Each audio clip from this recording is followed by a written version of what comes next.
کہا یہ کام کوئی نہیں کر سکتا سوائے ابراہیم کے، بت شکنی کوئی کر سکتا ہے، بت شکنی کوئی کر سکتا ہے، کائنات میں پہلا بت شکن ابراہیم، دوسرا بت شکن علی، ایک نے نمرود کے منزل سے بت توڑے، ایک نے خانہ کعبہ سے بت توڑے، بس یہ تھا ابراہیم نے زمین پر کھڑے ہو کر کیسے سے بت توڑے، علی نے محمد ابو بکر سے لڑا۔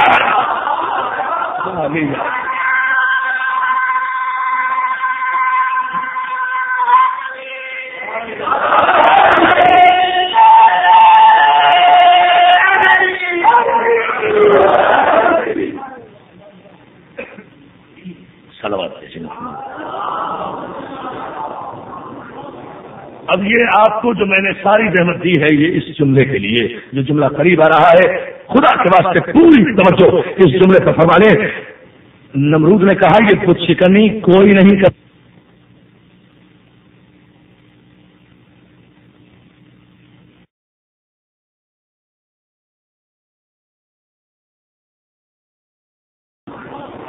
اب یہ آپ کو جو میں نے ساری زحمت دی ہے یہ اس جملے کے لیے، جو جملہ قریب آ رہا ہے، خدا کے واسطے پوری توجہ اس جملے پر فرمانے۔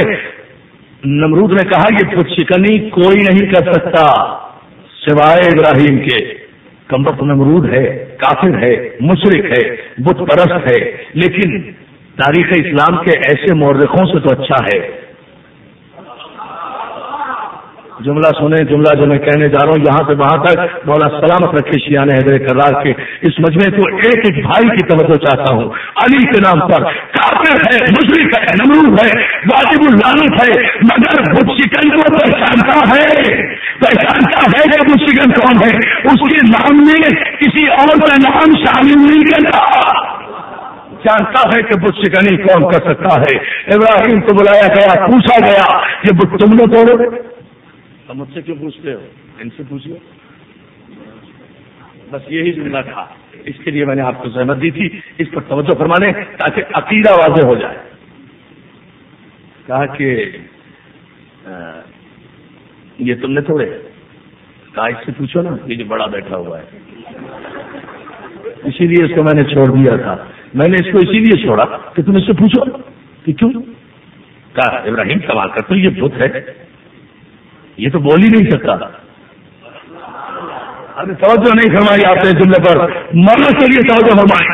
نمرود نے کہا ابراہیم کیسی باتیں کرتے ہو، یہ تو بت ہے، اسے تو ہم نے اپنے ہاتھوں سے بنایا ہے، یہ تو بول بھی نہیں سکتا، روک بھی نہیں سکتا، توڑ بھی نہیں سکتا، اس سے ہم کیا پوچھے، اہل زبان تو ہم ہیں۔ ابراہیم نے کہا پھر ایسوں کے پجاری کیوں بنتے ہو جو زبان سے نہ بول سکے، نہ روک سکے، نہ توڑ سکے۔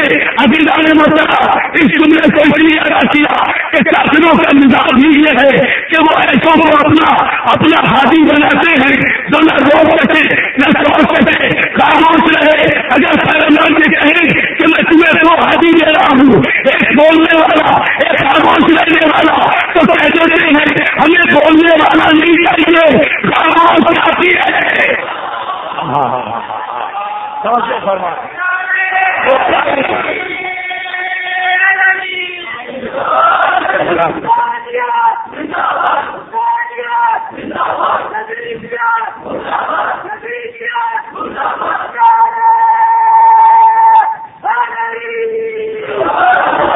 محترم، بت پرستی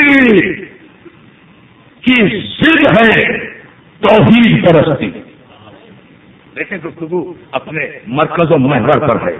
بت پرستی کی ضد ہے توحید پرستی۔ توحید پرستی کا نام ہے ایمان، اور جو اللہ کی وحدانیت پر عدل کے ساتھ ایمان لائے، اللہ پوری توجہ، جو اللہ کی وحدانیت پر عدل کے ساتھ، خالی توحید پر نہیں، عدل کے ساتھ، اسے عادل بھی مانے، جو توحید پر عدل کے ساتھ ایمان لائے اسے کہتے ہیں مومن، جو عدل پر نبوت کے ساتھ ایمان لائے اسے کہتے ہیں مومن، جو نبوت پر امامت کے ساتھ ایمان لائے اسے کہتے ہیں مومن، جو امامت پر قیامت کے ساتھ ایمان لائے۔ صلوات دے دینا محمد۔ عقیدہ کا کون سا اور جو ہے نا جانے مسلم تو سب سے پہلے عقیدہ توحید کا، اور خداوند عالم نے عقیدے کی بنیاد رکھنے سے